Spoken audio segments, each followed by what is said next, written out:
কি রান্না করেছো মা? হিন্দু হলে ভিডিওতে লাইক করো, মুসলিম হলে চ্যানেলটি সাবস্ক্রাইব করো। মা ঘরে ওটা কে?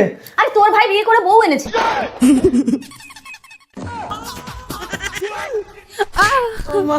কি ভাসুরে? ভাই হুঠাৎ তুই বিয়ে করে এসেছিস, বাড়িতে কাউকে বলেছিস? তুই সারা জীবন বিয়ে করবি না বলে কি আমি সারা জীবন আইবুড়ো থাকবো নাকি? তা বাবা মা না দেখে দিলে আমি কি একা একা বিয়ে করবো নাকি? তোর ভাইকে তো দেখে দিতে হয়নি, ও কি করে সুন্দর একটা মেয়ে বিয়ে করে আসলো? আমি ওসব প্রেম টেম করতে পারবো না। এই আজকাল প্রেম না করলে কেউ তোকে মেয়ে দেবে না। মা, বৌমা তোমার বুকে লাগলো কি করে? ভাসুর ধাক্কা মেরেছে। এই বড় ছেলেটা না ভীষণ তালকানা। চলো বৌমা, তোমাকে কোনো কাজ করতে হবে না, তুমি আমার বিছানায় শুয়ে পড়ো, আমি সব কাজ করছি, ঠিক আছে? প্রেম না করলে নাকি বিয়ে হবে না? বৌমা, আরে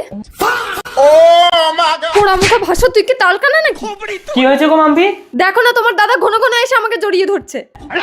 মা তোমার এই বড় ছেলেকে বিয়ে দেবে না, এই শুধু আমার বউকে ডিস্টার্ব করছে।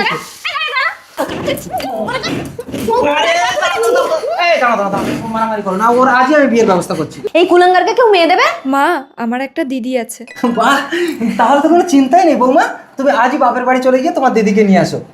আমি আমার বড় ছেলেকে গোধূলি লগ্নে বিয়ে দেবো। ঠিক আছে বাবা, যাচ্ছি। আমার বিয়ে করতে লজ্জা লাগে। ঠিক আছে বাবা, তুই চোখ বন্ধ করে বিয়ে করবি, ঠিক আছে? বাবা চোখ বেঁধে গোধূলি লগ্নে বিয়েটা হয়ে গেল, এবার চোখ খুলে ফুলসজ্জাটা করে নি। ভয় নেই ভাসুর, ওটা আমার দিদি। আমাদের দুই বোনকে একই রকম দেখতে।